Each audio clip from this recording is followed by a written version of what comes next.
It's Wednesday night. You know what that means? It means you're locked and loaded for another edition of the post AEW Dynamite Wednesday night podcast here all across the platforms on the Wrestling Inc. channel and feed. I am Justin LaBar alongside Jimmy Korderas, former WWE ref of over 20 years. And it's Wednesday, January 11th. So you also know that means we are in the final hours of celebrating our own Demon Diva Issa's birthday. Happy birthday. Happy birthday. Thank you. Did you know that Monday Night Raw was also created on January 11th? Yes, it was. Yes, it was. You're right. 30 years to the day was the first Raw. That's right, in the Manhattan Center. And they'll be celebrating that, I think, coming up in 2 episodes of Raw officially. Right. So I think. I think it's 2. I don't think it's this week. I think it's the next one coming. Issa, how's your birthday been? Whoops, she already froze up on us. Well, oh, no. Oh, no. At least we hope it's a computer issue. I hope. Yeah, right. Because it is a birthday, could be celebrating. Maybe too much celebration. It is 10:13 at night, so right. It's been a day. Well, we'll wait to try to get Issa back with us nonetheless. But appreciate everybody who is tuning into us live. The chat room's already filling up, so appreciate seeing that. And of course, if you're checking us out after the fact, video or audio, we appreciate you there as well. There she is. It's like Hollywood sculpture. There we go. My internet's turning heel on me. Sorry. It's all good. Yeah, I was just gonna ask how has the birthday celebration been? It was good and quiet. Went out for dinner with my mom and my uncle. They kind of forced me out of the house. I had to work all weekend. I was covering some local wrestling events here in Puerto Rico, so I'm actually super exhausted. So I was going to save the celebration for the weekend, but they forced me out, and I did a stream, and we had a lot of fun over there. So it's been a great day. Thank you. Awesome. There you go. Awesome. Well, hopefully this will be a birthday level podcast for you. You can have some fun. There you go. And I like the episode, but I'm drunk, so I'm not at my best. Hey, we're very transparent here on the show. Yes, nothing but honesty on these Wrestling Inc. Review shows. Trust me. You know it. Jimmy talks about 20 pounds of potatoes in a 10-pound bag, and Issa's going to have 6 shots, and she's only got 5 shot glasses lined up, I guess. All right, let's talk a little. We'll make it work, exactly. Let's talk a little news before we jump into Dynamite here. Both the news items coming to you from the world of WWE. First one about William Regal. It is 2023, so he is now officially back with the WWE, and we found out, according to PW Insider, that they are reporting Regal's formal title, now that he's back, is going to be called Vice President of Global Talent Development. That was a title that at one point previously Paul Triple H Levesque had held when he was overseeing NXT and then Performance Center and such. Jimmy, you obviously know Regal. You worked with him for many years. I mean, he's an excellent eyeball, right, at being able to spot talent and spot their strengths, spot their weaknesses. So this is just kind of a natural. It is. It's a natural fit for him, especially someone like Regal who has experienced, different styles all over the world and how these styles could mesh and blend in well with the WWE. And, obviously there's a different style in Japan and there's a different style like in AAA in Mexico, for example, and that sort of stuff. Every area has a little bit of their own little niche. And William Regal is awesome at spotting not just raw talent, but raw talent that can be utilized and maximized to their potential. So this is only a natural fit for him. And you mentioned that Triple H had the position prior to this. I'm sure that Triple H in the past got a lot of advice. And hey, William, what do you think of this guy or this gal? Yeah, Issa. I mean, they, the Performance Center. Obviously, there's one, the original one in Orlando. They're starting to pop up elsewhere around the world. This is huge for their ecosystem of talent, which they were kind of on this global path anyways prior to the COVID-19 pandemic. That obviously sets some things back, but now that we're pretty much back to normal, William Regal, I mean, this is going to be great for them to be attractive for talent on all continents, all countries. Yeah, I got the opportunity to be part of some of WWE's tryouts opportunities. They allowed some of us to kind of like experience that. And it didn't feel the same without Regal. The last one that we did at SummerSlam, it just didn't feel the same. There was a very, you could tell they were in sync. I was able to attend the one in Las Vegas where it was Samoa Joe, Regal, and Triple H. And I it was an honor to get to observe them, watch these people, do their tryouts and them kind of like conversating with each other. The Nashville one didn't feel that way, and I still think the missing piece there was Regal. So I'm excited that he's back. I think he has a special eye for talent, and it shows. Like even the story that they told as he walked away from AEW was that he found MJF, and look at how far MJF has come. So he's got an eye for that. Yeah, it will be very interesting to see how the next few years go. Again, we're obviously right now in the WWE world, everything seems like it's changing hour by hour. But at least as it stands now, with Regal in that position, Triple H as of this moment still in charge of the creative content. Shawn Michaels running the day-to-day of NXT. That's a lot of attention. There's three very valuable and experienced minds in the wrestling business that is being tasked with, hey, keep the generations going, keep the depth going, keep finding the best guys and girls around the world. So people are in place. Let's just hope that they're allowed to do their jobs. Segue into a similar topic of jobs and being able to do so. Of course, Vince McMahon all over the news, especially since last Friday. Back now in the fold in WWE, back on the board. And no sooner than he's back on the board, he has a shareholder who's already levying a lawsuit against him. I'll basically spare the legal jargon, a lot of the specifics. It's basically just a lawsuit saying McMahon using his share, using his voting control, has obviously strong-armed himself back in the position he's in, rewrote company bylaws to require his approval for sale and certain media rights deals, and the shareholder that's suing him, just saying that this is wrong. It's not fair. Essentially, talking the legal jargon would be the fiduciary duties that McMahon is failing or violating, rather. Issa, this is a very, very corporate kind of deal. We don't got to go legal and nuts and bolts into it, but I mean, this is not really a surprise, right? Because I heard people speculating this would happen, the moment that Vince got himself back into power. That, man, this is opening up for a lot of legal troubles potentially. Yes, it does, but a lot of people also have to remember that Vince McMahon is the majority shareholder of the company. But it does make you wonder, where this will go and what we will find out. We got to follow up. Everything reported within WWE just seems so all over the place right now that I'm kind of like taking a step back and trying to see where everything goes. I'm going to do the same with this. Jimmy, it's safe to say Vince has never backed down from a confrontation. Vince likes confrontation. I don't think he's going to lose any sleep. He doesn't sleep much. I don't think he's going to lose any sleep over this one, though. Probably not. And, let's think of it this way. I like you said, I'm not a lawyer. I've watched enough lawyer shows, but it doesn't mean I know the law. But, Vince McMahon is a smart businessman. And I don't think he would paint himself into a corner this flagrant, for lack of a better term, if you know what I mean. I think he has an idea what he's doing. Maybe somebody is giving this person some advice. I don't know if it's the right advice, wrong advice. Again, I'm not there, so I don't know exactly how it works. But at the same time, you got to remember, Vince is a smart guy, and he's gonna. And people are saying, well, he has to do what's best for the company. Look at, by him just coming back, look at the price of the stock. So those who are invested in the company are already ahead of the game just by him getting back into the fold. And regardless of the allegations against him, with whether they're true or not, I don't know. But hey, if you're talking about looking after the best, the company's best interests, if you're a stockholder in the company, man, you just got a bump. Yeah, I mean, stock price I think got as high as $90 maybe yesterday or Monday, over 90. Yeah, a lot, and this I think there's going to be so much. It's going to obviously the big news yesterday was Stephanie officially resigning. Many people believe there's more Wall Street Journal reports and potential skeletons that come out. So this is going to I feel like we are just at the beginning. And oh, by the way, running parallel to the storylines that will be on TV for Rumble and the Road to Mania. So there you go. Buckle up here for this Mania season, right, both in the ring and out of the ring. I prefer to call it sign pointing season, Justin LaBar, just saying. Yes, point to the sign.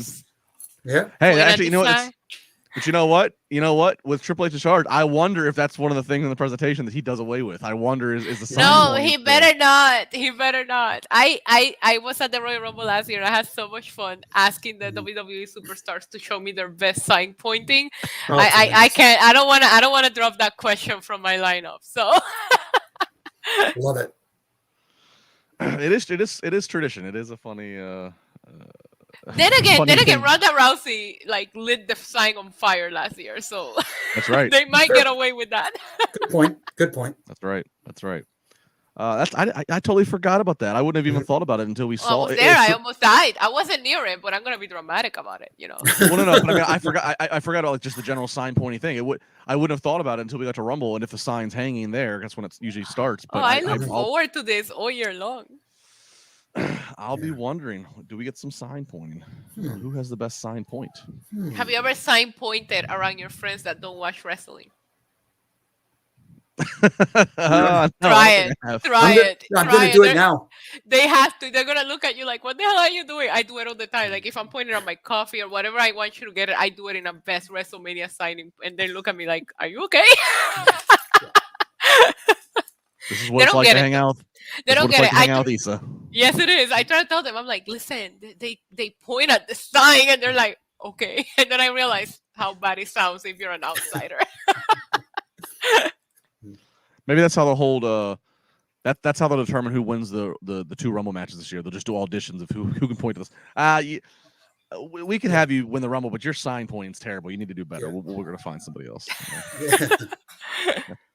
That'd be like an SNL skit. Yeah. Yeah. I like it.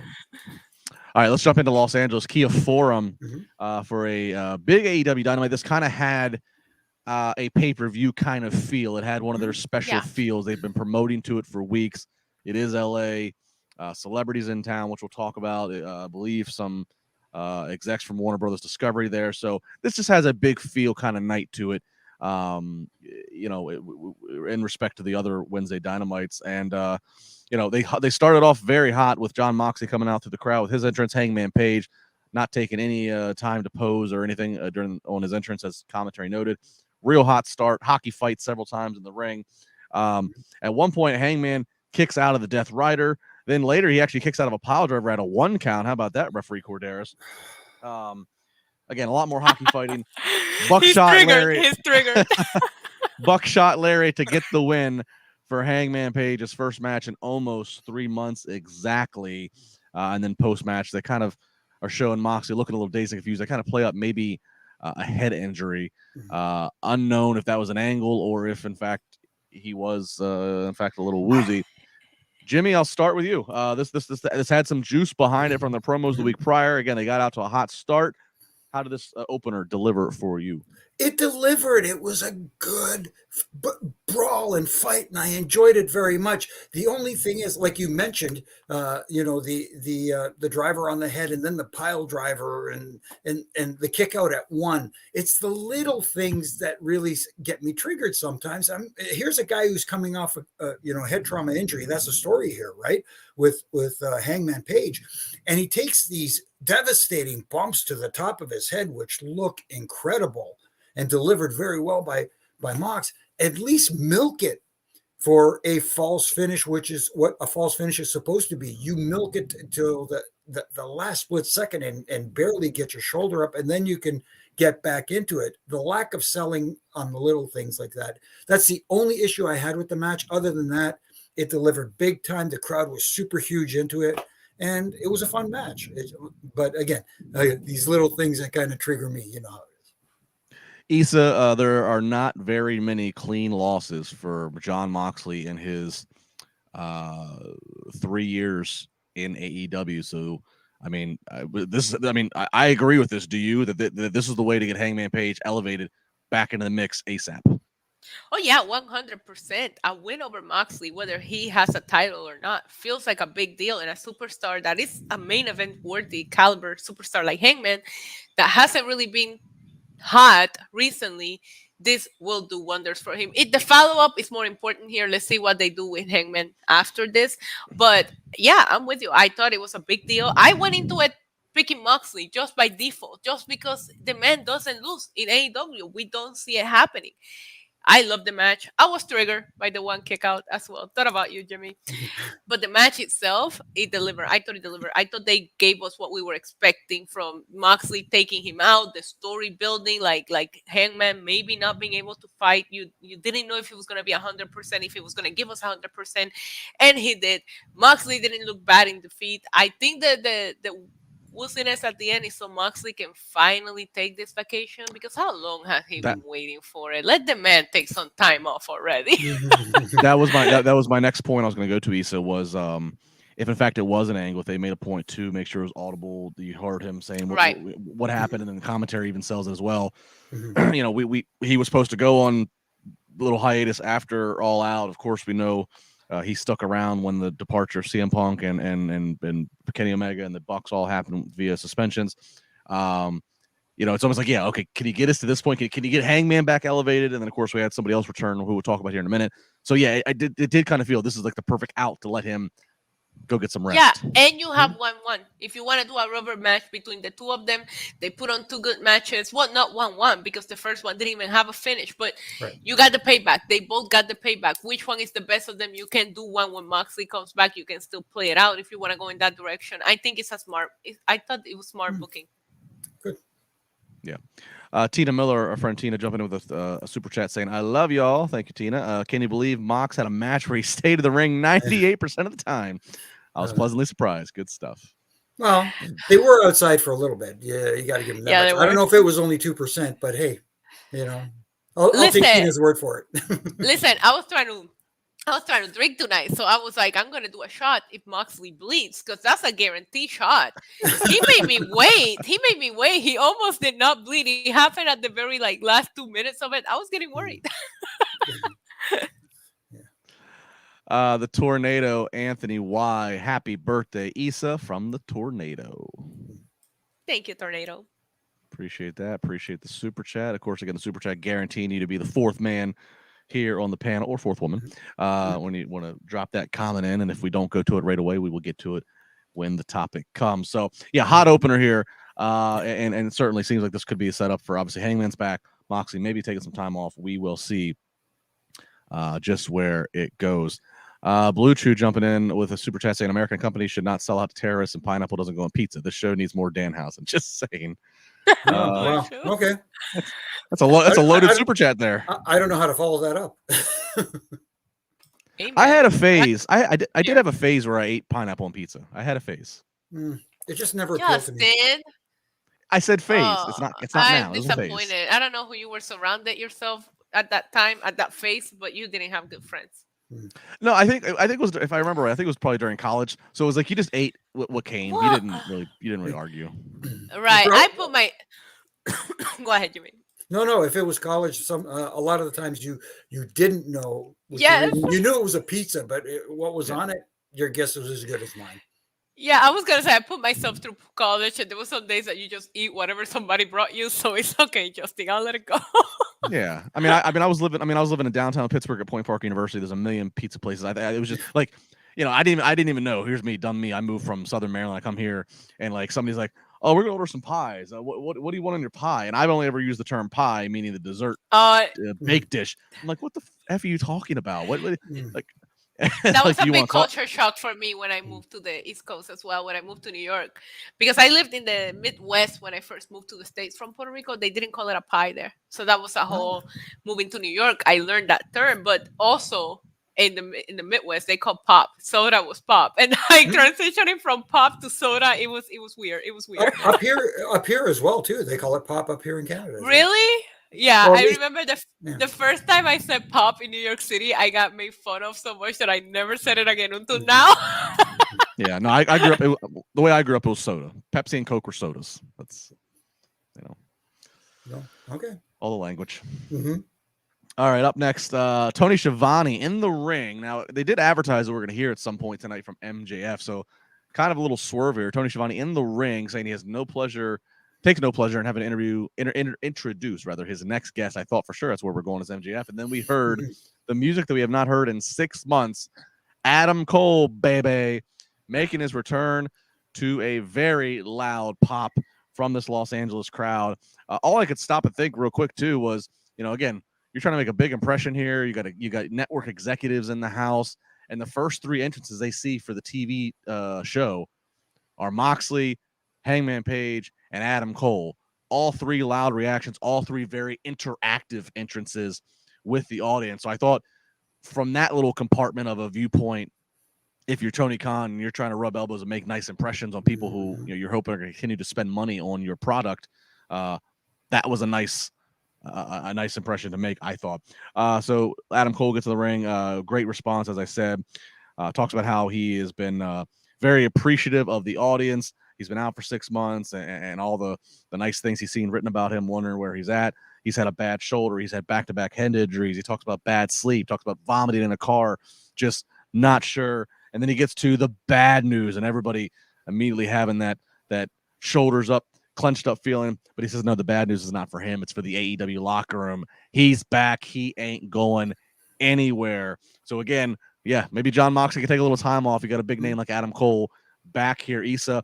And Issa, look, the last time we saw Adam Cole, despite the fans, again, always on the boom and the Adam Cole baby, Adam was still booked on the heel side of the fence. He was in the heel side of the backyard.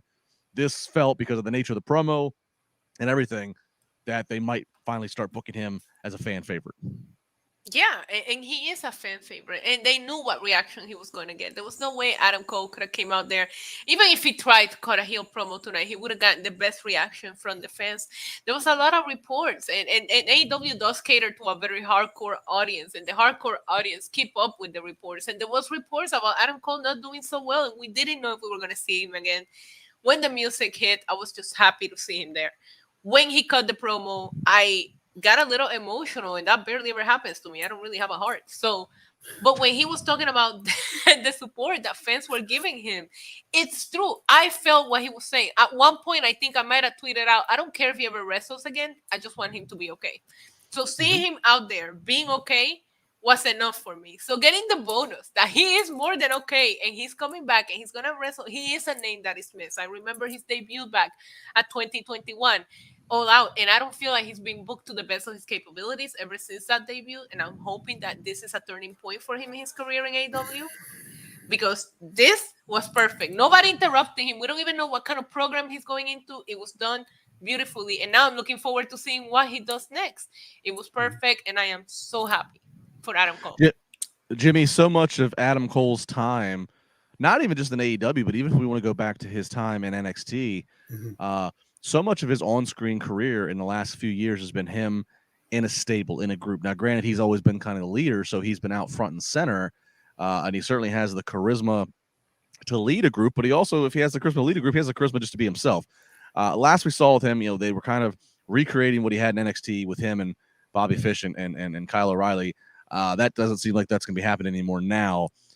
I would hope he's going to be one of the few people right now in AEW that can stay on his own island, that can just be himself and not have to be out there with a bunch of other faces at the same time. Exactly, because there just seems to be too many factions, too many groups in AEW. And I get it. You want to get as many people on TV as you can, but in your limited amount of time that you have on TV in the week. But at the same time, when you heard that reaction, this is a guy who's an absolute star. And we talk about it all the time, drawing an audience in and getting people invested in the person, not the fact that they could do the twisting, burning 450 hammer, Phoenix splash, or whatever the case may be. They like Adam Cole and Bebe, and he was on fire tonight with his promo work in the ring. He just, the audience bought into everything. And this is an opportunity for them to build a huge babyface star. Yes, you can say, well, they could pull a swerve and turn him into a devastating heel, but I don't think that would work in this case, because like you said, they want to cheer this guy.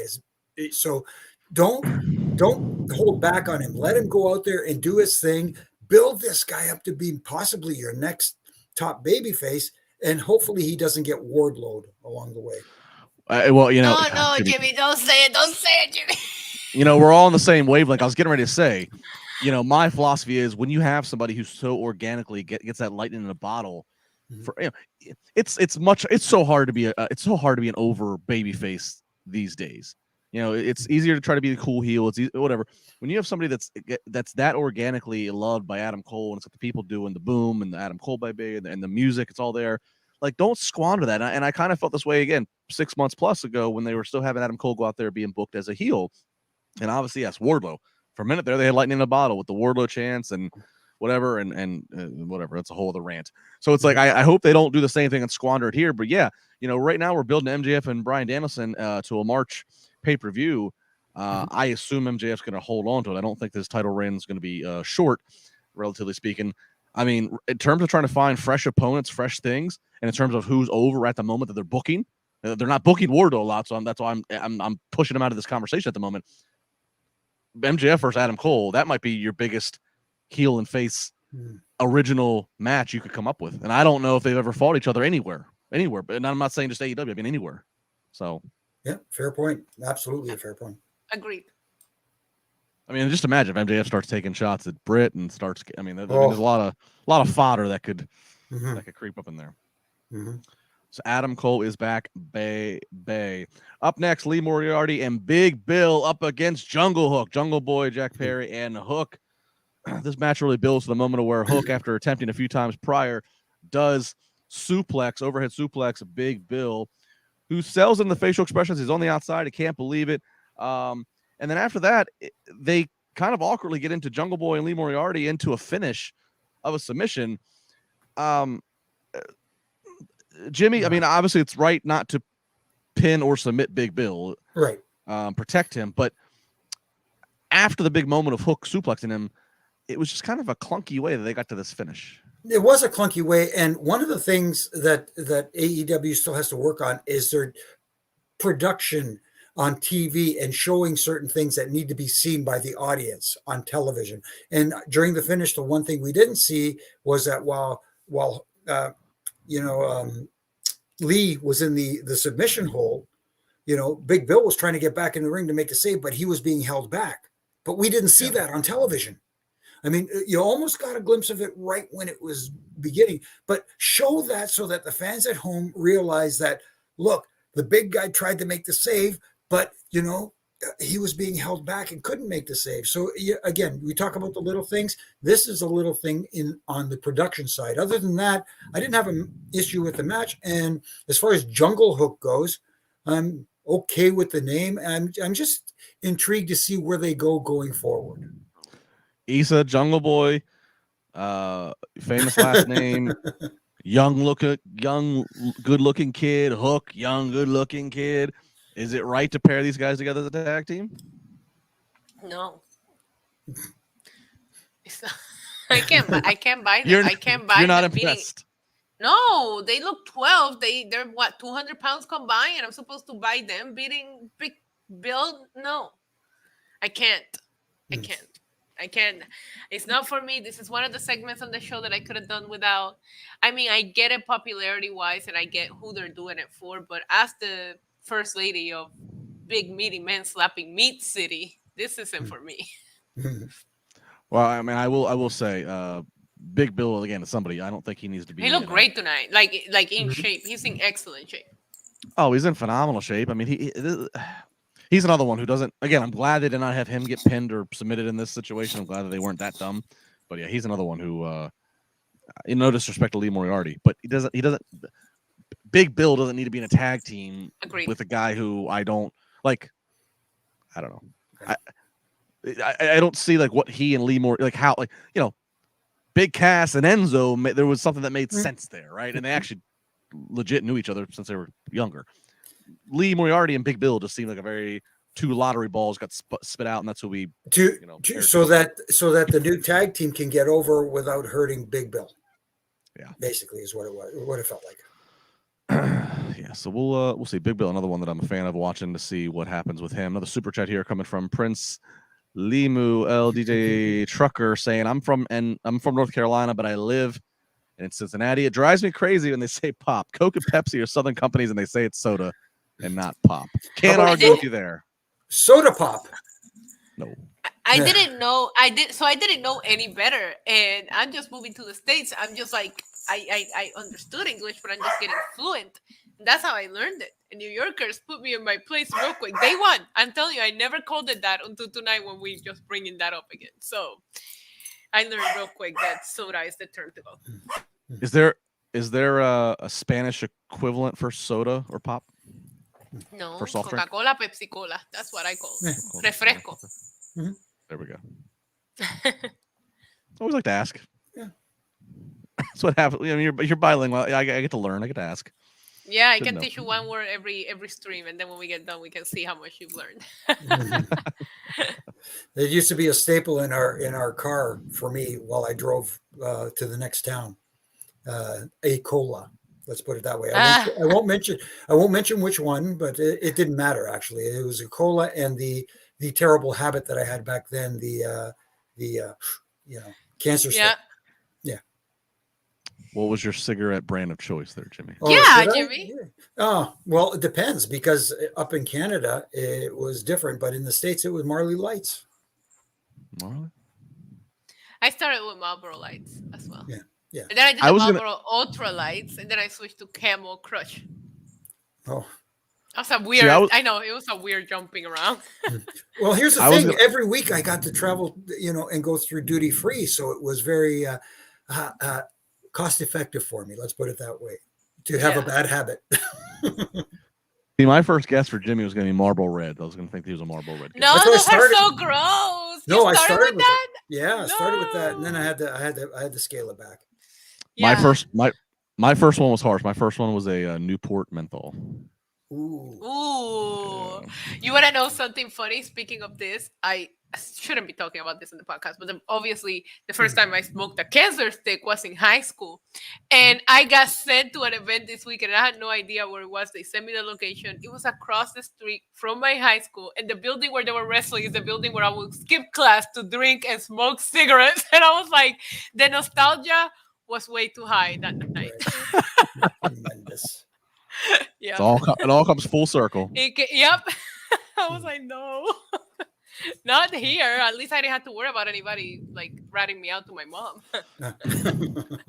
Jimmy, didn't you get caught in an elevator once smoking when Vince got in the elevator? Absolutely. It was one of I remember it was in San Francisco, California at a TV.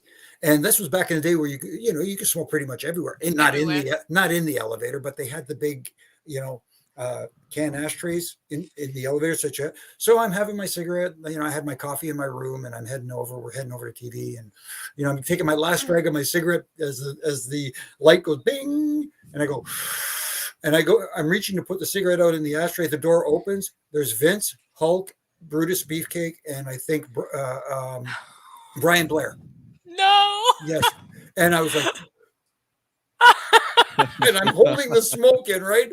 And Vince is like, "Come on in, brother, come on in." And I'm like, oh, gee. So I'm trying to blow it all up before I get in there. So in the ride in the elevator, he wasn't like angry, but I was getting the lecture about smoking and how it's bad for you. And while I'm there, and I'm like, "Yes, sir." And I'm standing beside Vince, and I'm looking up at him, and he's talking, because Vince is a big dude.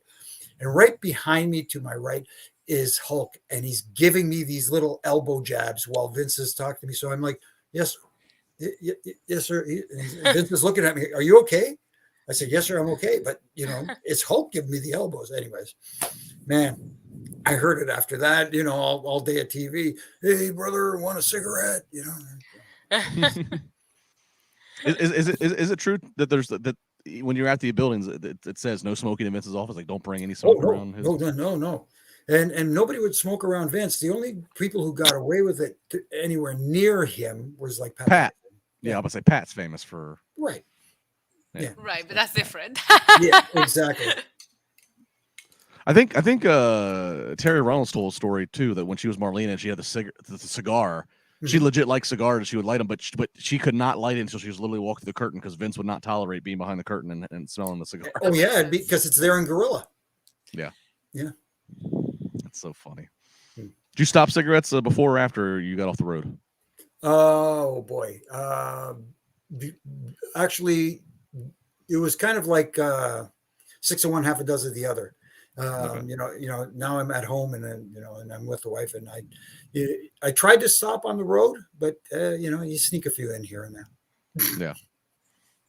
especially when you're Ryan- riding, when you got Kyoto with you all the time, and that's all you do all day long. Riding down the road, listening to your Yeah. 70s music, window crack, having a Mhm. cigarette. That's how it is. There you go. All right, back to the schedule program. Konosuke Takeshita, we're supposed to have him versus Bryan Danielson, but then Takeshita is interrupted by MJF, who comes out and messes up his name. Takes a shitta, is what he thought his name was. Hasn't watched any bit of Takeshita stuff. Doesn't know anything about him. MJF then starts talking about all the critics saying that he can't do an Iron Man match. He can't last an hour. He then proceeds to say, ask all your moms, sisters, and girlfriends. I can last an hour, no problem. Gives a note to does a little roast on the celebrities in the house. Dr. King John, you've seen him in many of the comedy movies, most notably The Hangover, as MJF touts. Freddie Prinze Jr. in the house, calls him a Scooby-Dooby douchebag. That got a pretty big pop. And then finally, Bryan Danielson comes out, runs MJF off. MJF does a sprint out of the arena up the ramp. So we finally have the match now between Danielson and Takeshita. A very hard-hitting match, very competitive match. Definitely Takeshita. Takeshita had his opportunities there, some false finishes, but ultimately Bryan would win via submission. So 2 submissions in a row. But he says, you said, very good match here. Bryan Danielson on the road here. He's going to keep winning every week to inevitably have his match against MJF, which we assume he will. But Takeshita certainly is that kind of underground AEW organic fan favorite that is blossoming. Much kind of like a Jamie Hayter, who we'll see a little bit later. Yeah, I love this match. I loved everything about it. As I was watching, I was trying to figure out. I'm not sure that I enjoy technical wrestling as much as I enjoy violence, but this match had a little bit of everything, and I think that's why I loved it. It started very technical, then it started getting more aggressive to the end, where they're just really throwing hands. And at some point, I'm like, "There's no way Bryan is losing this," but I was able to suspend my disbelief with a couple of the near falls here. I thought it was great. Jimmy, thoughts? Obviously, Bryan Danielson, he's one of the greatest of this generation. Arguably the best that AEW has. Takeshita, tall Japanese star. Again, kind of has this underground organic kind of thing to him, right? Which MJF kind of leans into, of like, oh, you're this big deal. I haven't seen a thing of you.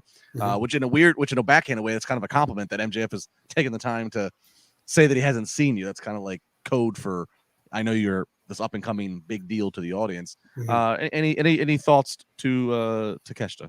No, I'm not very familiar with much of his work either. And tonight I was very impressed. And a lot of that, like you said, a lot of that goes to Bryan Danielson. I see this so hard to do, even to this day. Bryan Danielson he's just a master at being able to tell stories in the ring, with talent and get other guys over, even though they're not going over. And that's what they did with Takeshita tonight, is they were able to get him over, being able to hang with Daniel Bryan. And like you said, the match started off in a technical aspect. Then it started to get a little more aggressive. Then it was hard hitting. So he saw a little bit of everything, but it progressed at a nice pace. It didn't feel rushed. And like you said, Takeshita had his moments in the match where you said, hey, maybe he can pull it off. And they had a heck of a match. And again, thumbs up to both guys, but especially to Daniel Bryan for making Takeshita look like $1 million tonight in a loss. The only thing is, unfortunately, and I hate to put it this way, that his lack of English means that Takeshita is going to need a mouthpiece for himself in order to elevate to that next level, because you need to be able to communicate with the audience. Well, I agree with that. Whether or not they give him one, it remains to be seen, because AEW doesn't necessarily always value talent having to speak as much as WWE would, in terms of that's a necessity to connect with the audience. So yeah, we'll see where it goes. I mean, I'm watching here with Bryan Danielson, and we talked about it, Jimmy and I, a little bit last week, Issa, when you were out. Is that obviously we've seen this game before with MJF making his would-be opponents run through these circles and run through these gauntlets, essentially. And he acknowledged such last week. It's like, Bryan's going to get to the finish line. He's not going to come up short, and we're not going to just not have a Bryan Danielson Iron Man match versus MJF. That's what's selling the tickets, essentially, for that event. So then it becomes kind of like the best of 7. It becomes this, can it hold our interest? Can Bryan's matches each week hold our interest? Because it's Daniel Bryan with a different opponent, and that's the thing. Having a match that's predictable is not necessarily a bad thing. Yeah. I No, I knew, yeah. I knew who was going to win tonight. It didn't take away from me enjoying this match. but because now the way they worked it, it was, yeah, I'm sure Bryan Danielson's going to win, but how? Right. I wanted to see how. How aggressive or how far would they push him, or Right. I love it, or what kind of wrestler are you going to give him, which he did that with Jericho back when he made Jericho go through those 5 matches where he brought in Nick Gage for the death match and he brought in like a technical match, and I want to see that. That's what I would like to see here. Let's see a complete different style that Brian will have to bring out next week. That will make it very interesting. Right. Well, he'll be back next week. We don't know who, but we will anxiously tune in to see. It's Daniel Bryan match. You're gonna watch it. Like, I'm sorry, right. Daniel Bryanson, Danielson, whatever. You get the point. It's gonna be good. We'll talk about anxious and anticipation. The women's tag match. I don't. A lot of yeah, we'll get to it, Issa. Hang on, we'll get to it. No, I can't wait to talk about this. A lot of rumor and speculation about what would come out of this match. This, of course, started back in early to mid-December as they start building towards this, as I said, kind of a pay-per-view kind of caliber feeling show in LA. And it was all built around Saraya going up against Jamie Hayter and Dr. Britt Baker. You know, Hayter and Baker saying, you know, you're coming. This is the house that we built. You're coming in here, you know, thinking that this is yours. Tag match, mystery partner for Saraya. She reveals, I think it was last week, it's going to be Toni Storm. Yeah. That, of course, visibly made Karu Shida kind of upset and jealous. So even if Toni Storm was the partner, there still was kind of open booking for, could we still see another woman show up? And, of course, I'm talking about the former Sasha Banks, now known as Mercedes Moné. We'll just jump to it. This match happens. Big entrances for Britt. Big entrances for Jamie Hayter. Crowd very much on their side, actually booing Toni Storm and Saraya more so in the match. Shida eventually comes out to the ring, has a kendo stick. When there's a double down and the ref's not looking, she throws the kendo stick in the middle of the ring. Big guessing game of who was it intended for. Well, Britt grabs it, uses it on Toni Storm, and then Jamie Hayter hits the Haterade on Toni Storm and gets the win. 1, 2, 3. So Jamie Hayter and Britt Baker standing tall, and segment is over. There was no mention, tease, or anything of a woman formerly known as Sasha Banks. Why would there be? Listen, okay, sorry. Good, no, Go ahead. Go ahead. Good for you.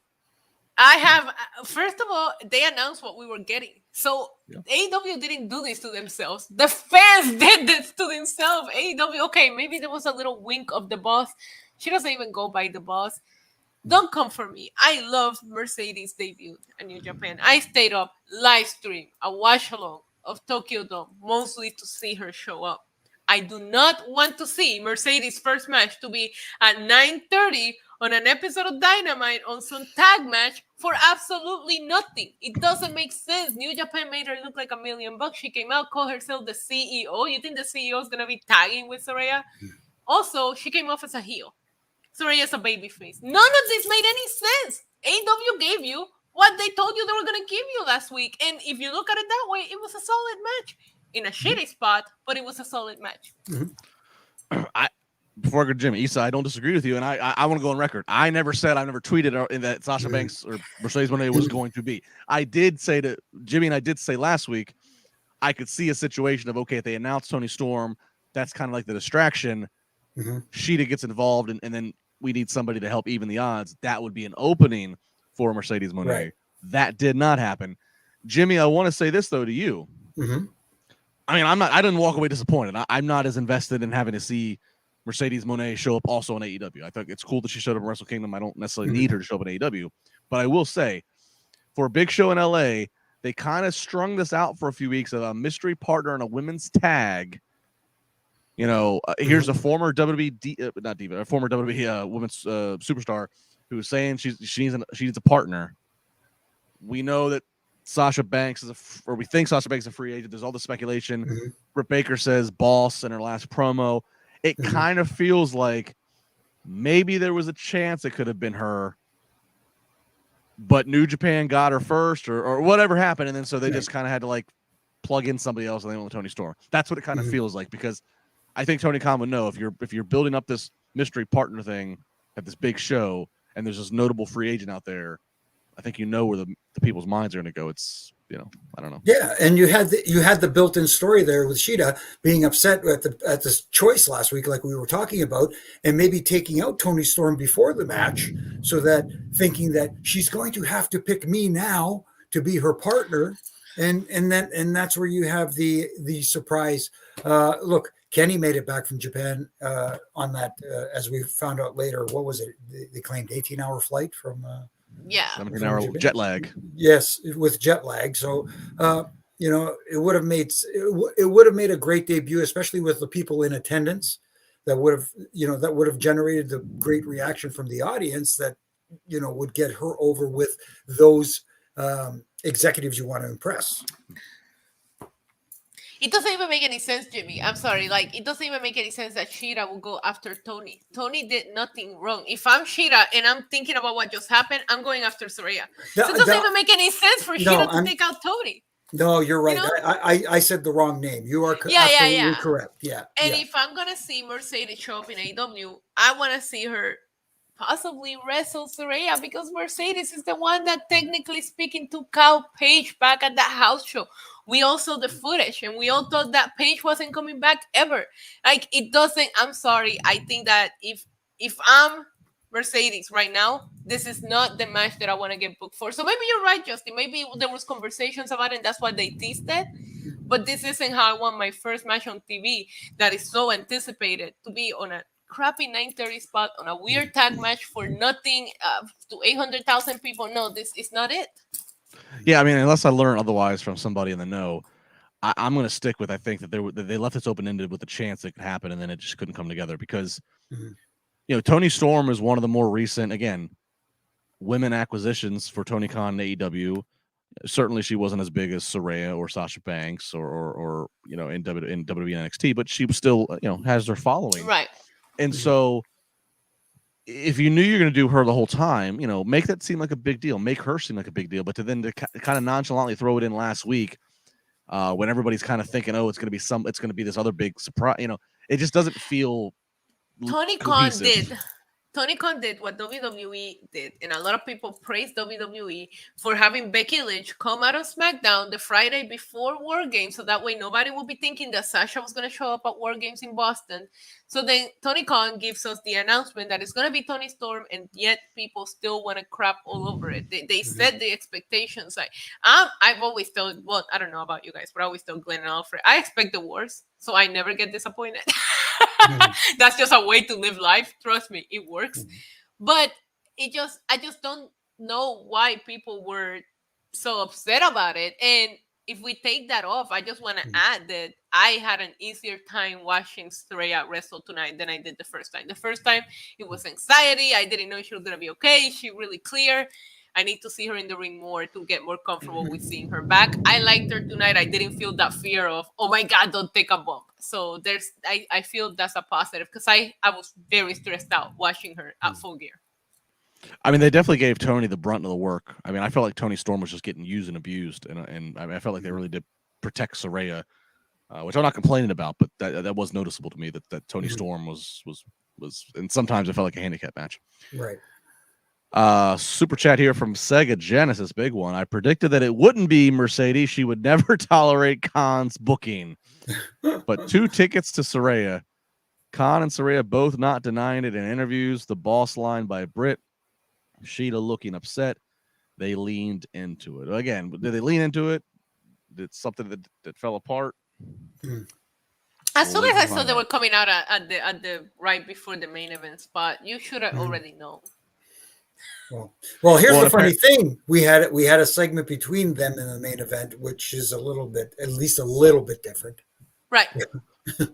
Yeah, and before we get to that, I will say, apparently from those who were there in person tonight at the Kia Forum, I guess after the women's match, I guess they in the arena went lights out, went to dark, so people there thought, oh my God, here comes Mercedes. And it was only just to reset, and then they just showed the acclaimed. Or they showed something on the. I was hoping it was Sting. No, they showed something. I don't know if it was for Rampage or if it was the acclaimed, or I forget what it was, but it was just to reset and then transition you to the video board. But the lights went out and people thought it was going to be Mercedes. And then when it turned out to be, I think it was the Acclaimed, they actually booed because they were disappointed that it wasn't. Tremendous. A big It's game, funny yeah. because like people have criticized Tony Khan for like overhyping something and it ends up being nothing. And then when he tells you exactly what he's gonna give you, people still be upset. So listen, I'm not one to stick up for Tony Khan, but at this point, it's like you were in a lose-lose situation. I will agree with Sega in your points. They did lean a little bit into it, and they probably should have not done that. But they gave us what they told us I was gonna get last Wednesday. There's no reason for me to be mad unless I fantasy book myself into a. Work myself into a shoot, brother. Brother. Guys, I think it's worth noting. We got to give them credit. There's two more things to go. There's a promo segment, which we'll get to in a second, and then there's the main event. Excuse me, ladder match. We got to give them credit. Up to this point, though, they did not do what we harp on them. They did not. Match did not happen, and there was not a whole bunch of run-ins or Goo Goo and Gaga after. They pretty much kind of kept this. That's why I enjoyed the show. Thank you. There were several, because I even made note, there were several times after the Moxley Hangman match when we just see Hangman kind of walking up the ramp. Danielson and the segment was like coming to an end, and even Excalibur tossing the break, he sounded uncomfortable, but I was like, it's just because he's used to going to break with madness. Right. But it was just kind of just a reset. It was like, let's just reset and get to the next thing. You know, they did not do the 20 pounds and 10 pound bag tonight for the most part, I would say. For the most part, yeah. They still a little bit tried to get too much in, and I'll reference that a little later.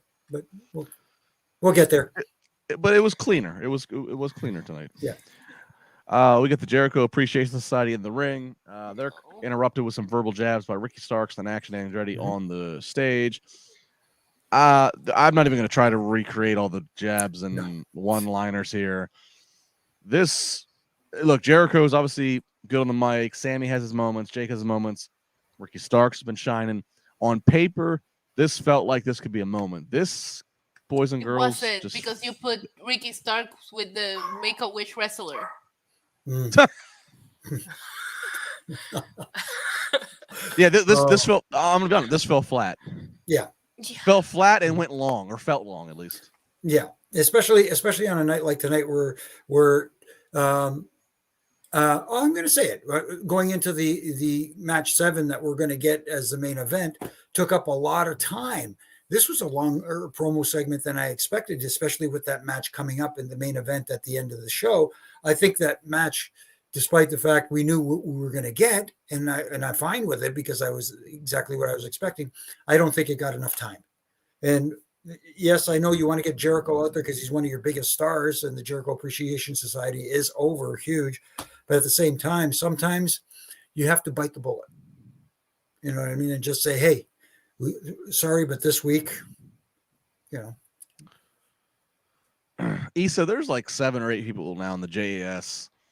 There's 2 ladies that, there's Daddy Magic's talking about his nipples getting hard. Like, Jericho's been in the stable since AEW's inception. Where do you rank this state? We've had Inner Circle. My least favorite. Favorite. I have not been able to get behind the JAS since its inception. The Inner Circle, I had moments, with it, but nothing like it. The JAS come out, and I don't know, maybe it is go away hate. Everybody wants that, right? But they just come out, and I'm automatically annoyed. And I feel like Jericho is the star for me. And I feel like some of these people could be great on their own. I think it's doing great things for Jake Hager here with the hat, and that's silly. It's a silly thing, but I think this is the most that I care about Jake Hager since it's being paired up with Jericho in the Inner Circle. I didn't even see him as the muscle of the group, but no, I'm completely over it. Yeah, I agree. I mean, we've seen, we saw Inner Circle. We saw a great run for Jericho for a while, but this feels like he's taking an extra step to try to have his Midas touch. The most that I've been invested work for in some Jericho, guy. Go ahead. No, I was gonna say this feels like we're trying to stretch the Midas touch to work for some guys and girls who I'm just kind of like, eh.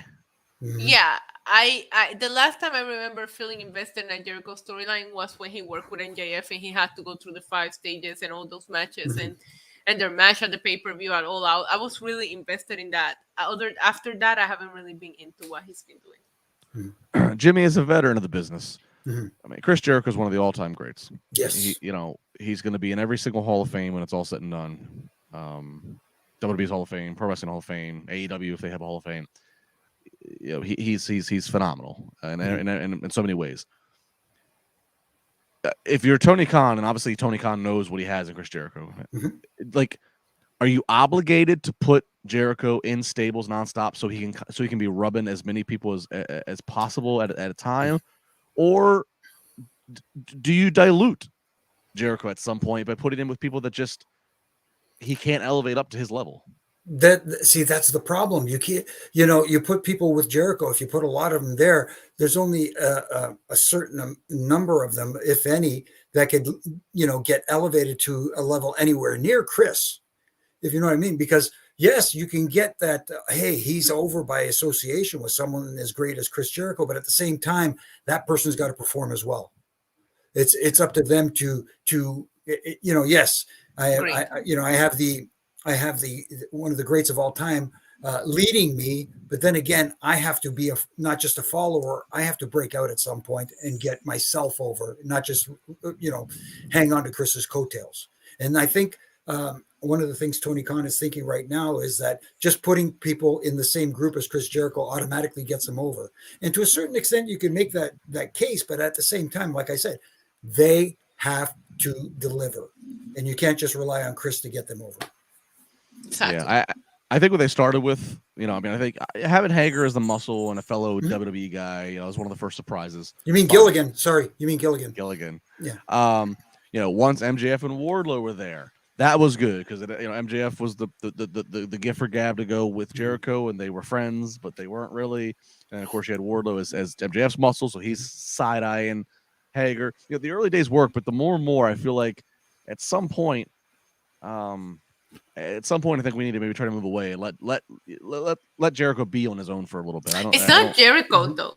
It's not Jericho because Jericho, I will say, does make the JAS interesting. When he's not part of the promo or the matches that they're a part of, I really don't care. So that's all the Jericho Association Society has going for itself right now is Jericho. Right. Well, next week we will get Jake Hager versus Ricky Starks. That was what came out of this lengthy promo. Okay. All right, finally, the first Game 7 since 1988. Lakers and Pistons. History being made here in the building. Yeah. First Game 7. It is the Elite versus Death Triangle match 7 and the best of 7 ladder match to get the trios titles. It was not a ladder match. It was Escalera de la Muerte. See. You only need to get one title belt to be declared the winner. I mean, obviously, it's out from the gate. There's no tags. It's just tornado rules. It's whatever. The referee is just there as a figurehead. He's just there to verify a title got pulled. Jimmy loved it. Yeah. He didn't need to start off in the ring, that's for sure, because it's just, anyway. It's an easy night for the refs. Easy night for the refs. Don't need to keep track of who's legal. Explosive table spots. Nick Jackson's lower body just getting hurricanrotted onto a ladder. I winced and screamed. I hope he's okay. Yeah. Well, he wasn't selling much after that, but anyway. Penta giving the fear factor on top of a bridge ladder. Finally, Kenny Omega captures the titles. They were over the 10 o'clock mark. So, yeah, I maybe think the JAS promo might have gone a little long to push all this back. But Issa, overall, best of 7. You always know it's coming down to the 7, so you got to hold their interest. They got it here. Omega, Bucks, they were riding high. They were suspended, of course, in September after the incident until everything could be investigated. They're back. Was this the right call? Was it the right call to get them back as the trios champions? Yeah, it was very predictable. Did we need 7 matches? I don't know. Match number 6 is still my favorite in the book. I like tonight, but I always felt like with the Elite winning the trios titles when they were originally fought for and then they getting suspended, I always felt like the titles were going to go back to them eventually. I respect them giving us a storyline instead of just putting them right back on them when they came back. But I didn't feel we needed 7 matches to get here. But boy, did they give us some good matches, and they tried. You know, there were some matches here that for me were doozies, but there were some that were incredible, and I just don't understand how these performers are able to do some of the things that they do. I know Kenny Omega has to still be sore from that match with Ospreay. I know it was over a week ago, but that match was absolute insanity. Loved it. I think it's going to be a candidate for match of the year, and it happened in January. Like, that's how good it was. So to see him come back from Japan and just be here and give it his all and not half-ass this match tonight, I gotta give him respect. But I always felt we were going with the elite. The titles are back where they originally should have been with. We'll see where they go. Shout out to that triangle because they perform incredibly. Jimmy, this is the kind of match that spots where I'm like, this can take weeks off people's careers. Absolutely. Your thoughts on a trio? Because I don't think WWE has never had a trios. Your thoughts on a trios championship, on trios division, on the concept of taking tag wrestling and adding a third? Well, in somewhere like AEW, where you have so many factions with so many people in it, this is a championship that can work. Having a trios championship like this, because you have actual groups that have more than 3 people in them, 3 or more people in them, so you can use those groups to create different storylines, different rivalries, and different championship matches. As far as tonight's match goes, I enjoyed it too, because again, as someone who's not, in the wheelhouse of Spot Fest, I knew what to get, because I've been fortunate or unfortunate in some cases to be right next to a lot of these TLC matches and see these guys, the guys and gals, and what they go through, because this is very, very taxing on the body. Not like a regular match isn't, but they're putting some extra risks at play here, and they're taking time off their careers at the end of the day. Absolutely, but they came up with some creative, innovative stuff tonight, stuff that I hadn't seen before. And like I said, I've been a part of a lot of those matches, so trying to come up with something different, good luck, especially when you're with guys like Edge and Christian and the Hardys and the Dudleys. But man, these guys performed. But like you said too, going 7 matches, did they need to go 7? No, but it was a fun series. And, I did enjoy tonight. And yes, the titles, I think, are back where they should be. I was never bored watching all 7 of these matches, and I think that does say something. My next question is, all right, who's the next trio challengers to step up? We have a lot of factions, but who's the next threesome to line up and be a threat? Let's say at the pay-per-view in March. Well, if you can get Billy Gunn Oh, interesting. I'm just throwing it out there because I was gonna say House of Black. But I like that, Jimmy. No, just a thought, because hey, Billy Gunn looks tremendous, and you're talking about a group that's hugely over. I think it was interesting, at least. Speaking of that, you also have Swerve. Swerve just created his own little trio as well. I don't know if there's with the Acclaim. I don't know if the two guys. Well, I don't know if the two guys with Swerve can work though. I don't know. Let's calm the brakes on that. But Billy, obviously, Billy's a thoroughbred. He looks phenomenal. Billy, I don't think Billy's ever worked with the Young Bucks or Kenny, so that would be kind of a do it while you can do it kind of thing. Billy and the Acclaim versus them. I guess you also have Jeff Jarrett, Lethal, and then Satnam. Yeah. I don't know how far along he's getting on this training. Let's not get carried away. I mean, they were just in a time. That's where you draw the line. Yeah, like that. Enough. I'm not that drunk, LaBar. Anymore. Give her another sex on the beach. Yeah. That last idea sobered her up real quick. Thanks a lot, Justin. Oh, you're welcome. All right, well that's AEW Dynamite tonight from Los Angeles at the Kia Forum. So overall, Jimmy, a lot of hype going into the show. Did the show live up to its expectations? I believe it did. It did live up to its I can't even spit it out. My God, who's been drinking here? It did live up to its expectations, but at the same time, like I said, there's always these little things that kind of get me triggered and get me going, oh, come on. You guys had me. Why'd you do that? But at the same time, hey, man, I had fun. I enjoyed the show. I was trying to scissor Issa, that's all. Oh, wait, I got to go this way. Other way. There we go. Hey. Birthday scissors. Yeah. If you're on the audio only version, I'm sorry, you're missing out. Yeah, you missed. Yeah, you are. I enjoyed tonight's episode. If I had to like take anything off of it, would have been the Jungle Hook match and the JAS segment. Mhm. Everything else, Yeah. I really, really enjoyed and had a blast.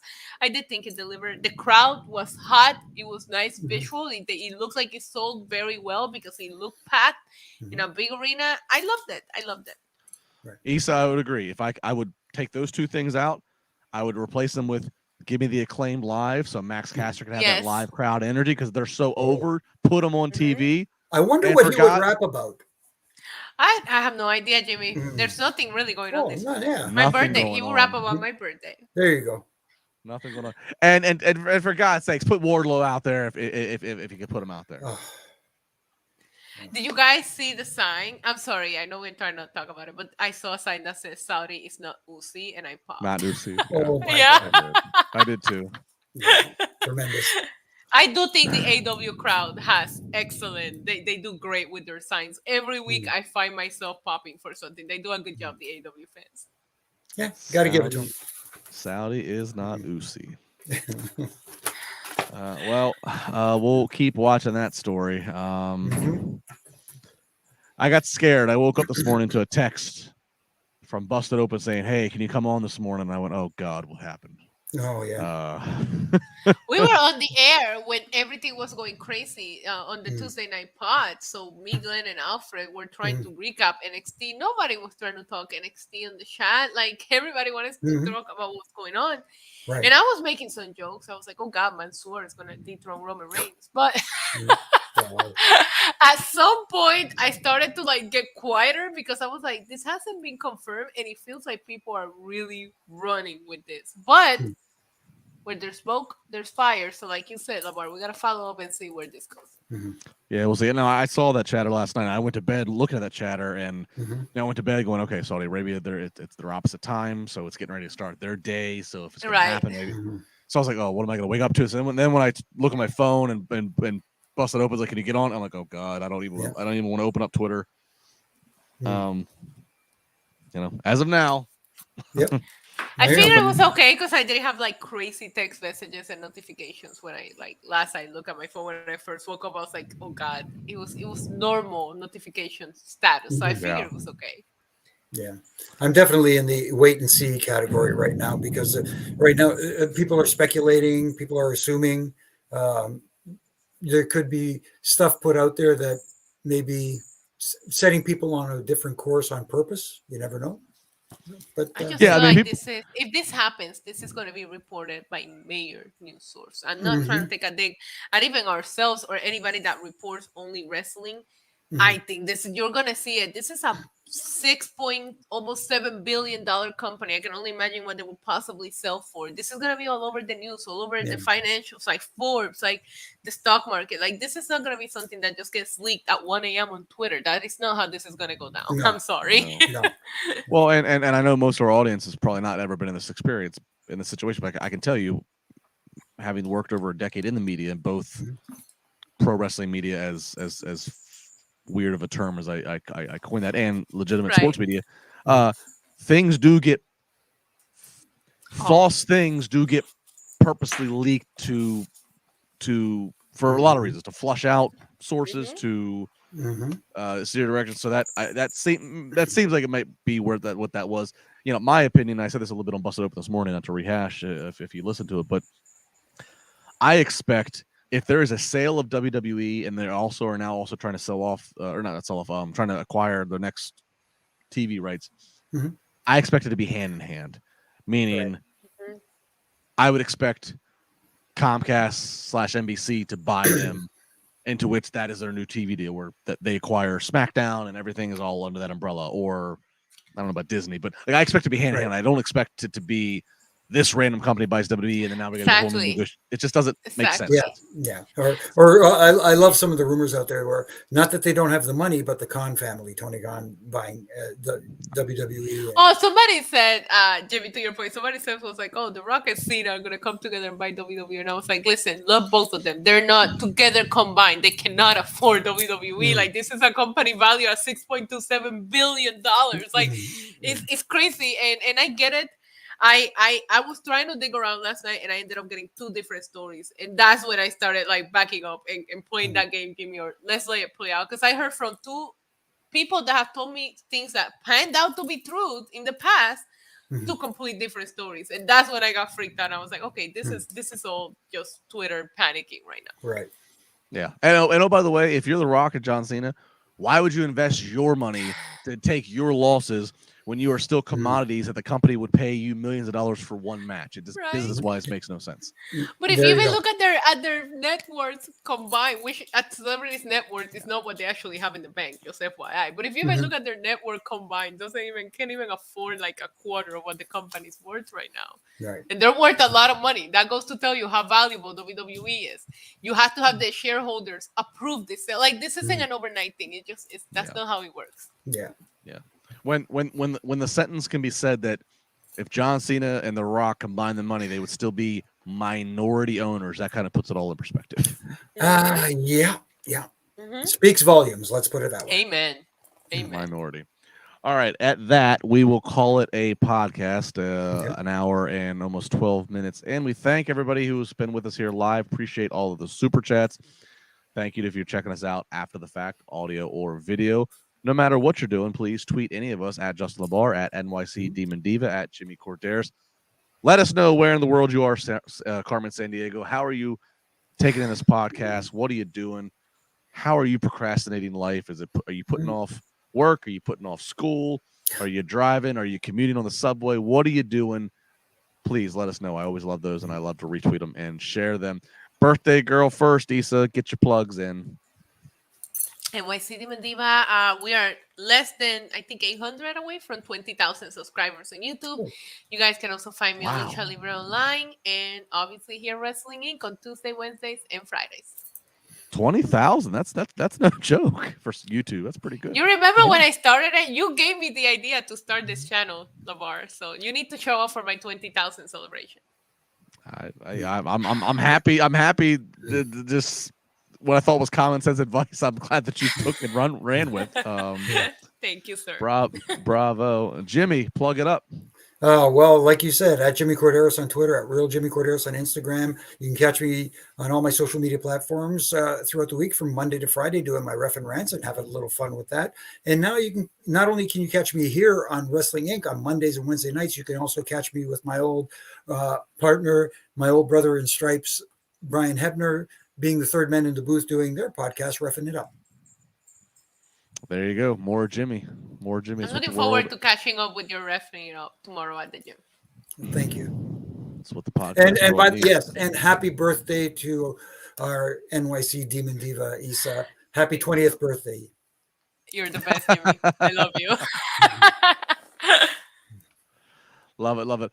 I'm at Justin LaBar. Follow me across all the socials. Normally every Friday morning I'm on Busted Open Spar with LaBar, but today was a needed Wednesday spar with Dave, Tommy, and Mickey James. So make sure you're always following that. Subscribe to Wrestling Inc. across whatever platform, whether it's YouTube, Apple Podcasts, Spotify, Audio Boom, whatever your flavor is to get your podcast. Subscribe. Don't miss a single episode. Leave a comment. Leave a nice comment. Share it with somebody. Makes the world go round. I'll be back next Monday with Jimmy and Jack after Monday Night Raw. Thanks, everybody. Have fun. Good night. Be good to each other.